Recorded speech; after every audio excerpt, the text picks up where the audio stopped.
ચાલીમાં રહેતો ચંદુજી રામચંદ્ર ઠાકોર જણાવે છે કે અલ્પેશ ઠાકોર અમને 10 લાખ રૂપિયાની લાલચ આપી અને અમને ખરીદી લેવા માગે છે, પણ અમારે પૈસા નથી જોતા. અલ્પેશભાઈ, તું અમારી પડખે આવીને ઊભો રહીશ ને તો અમારા માટે સોના ચાંદી જ છે. જીવનમાં રૂપિયા તો અમે બહુ કમાણા છે ભાઈ, રૂપિયા તો કાલ ખતમ થઈ જશે, પણ આ સમાજ જીવનભર રહેશે. જ્યારે મરવાનો વારો આવે ને તારે કોઈ ઉપાડવા નથી આવતું, એ સમાજ જ ઉપાડવા આવે છે. એટલે મારા ભાઈ, અમને તો એક જ વિનંતી છે કે તું અમારો ઠાકોર થઈ અને અમારી પડખે ના આવ્યો. દુઃખ તો અમને એ વાતનું ઘણું થાય છે કે અમારો આટલો સારો એવો માણસ, આટલો મોટા ઉદાનો માણસ થઈ અને તું અમારી વારે ના આવ્યો ભાઈ.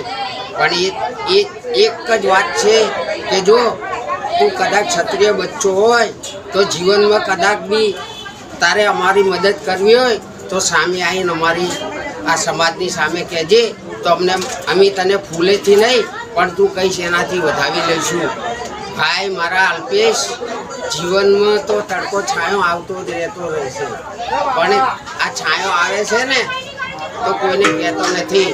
પણ ભાઈ અલ્પેશને જાણ થાય કે અલ્પેશ ઠાકોર અમને 10 લાખ રૂપિયા આપવાનું કહે છે. 10 લાખ રૂપિયામાં તો મારા ઘરનો એક દરવાજો બી ના આવે. ઠાકોર મારા પૈસા શું પૈસાથી ખરીદવા માગે છે અમે? અરે પૈસાની અમને સારા એવા મકાન બનાવીને આપો ભાઈ. અલ્પેશ, આવા 10 લાખ રૂપિયાથી કોઈનો સોદો ના કરાય. જે અસલ ઠાકોર ભાઈડો હોય ને, એકવાર જબાનથી બોલે ને કે જ્યાં હું આ કરાવી નાખાઈશ એ જ થાય. પણ અલ્પેશ, તું તો અમને પહેલાથી જ ખરીદી લેવા માગે છે કે 10 લાખ રૂપિયા લઈ લો. 10 લાખમાં તો અમારા 5 ઘરના દરવાજા બી ના ભાઈ હે. પણ તે અમારી સમાજને શું? સમાજે તને આટલો મોટો ઊંચો લાવ્યો, તને આટલો મોટો નેતા બનાવ્યો, પણ તે સમાજ માટે શું કર્યું? ઉપર આવીને અમારા ઘર તોડાવી નાખ્યું હે. અને તું કહે છે 10 લાખ રૂપિયા આપ્યા? 10 પૈસા નહીં આલ્યા, એના બદલે તે મને છે ને આ 12 કેળા આપ્યા. કેટલા? 1 ડઝન કેળા આપ્યા. કેલો ઠાકોર ભાઈઓ મારા ખાજો. અલ્પેશ, તું એક આ 12 કેળા એક ખામટા ખાઈને બતાવજે. હા, મારે વધારે સમાજ, આ તો સમાજની દ્રષ્ટિએ હું તને કાંઈ કહેતો નથી. તને તો બી ભાઈનો હોદ્દો આપું છું.